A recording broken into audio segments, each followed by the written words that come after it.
नमस्ते प्रणाम। तो कैसे हैं आप लोग? आई होप आप लोग अच्छे होंगे। मेरा नाम गौतम कुमार। मैं आज एक ऐसे कलाकार के बारे में बात करने जा रहा हूं जो भोजपुरी इंडस्ट्री में कोई चेहरे के मुमताज नहीं है।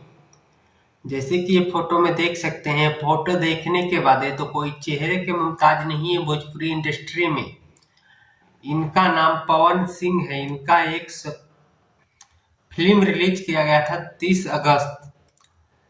सूर्यवंशम फिल्म रिलीज किया गया है जो अभी तहलका मचा रहा है, जैसे कि देख सकते हैं।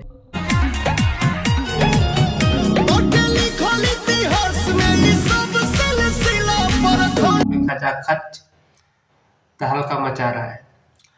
इसी का फिल्म का एक सॉन्ग आया था,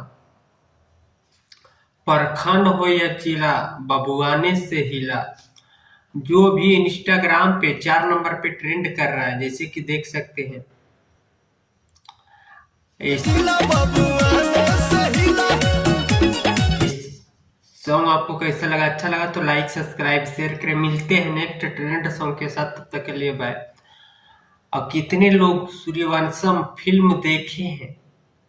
नहीं देखे हैं तो अपने नजदीकी सिनेमा घर में जाके देखें और कैसा लगा तो कमेंट करें।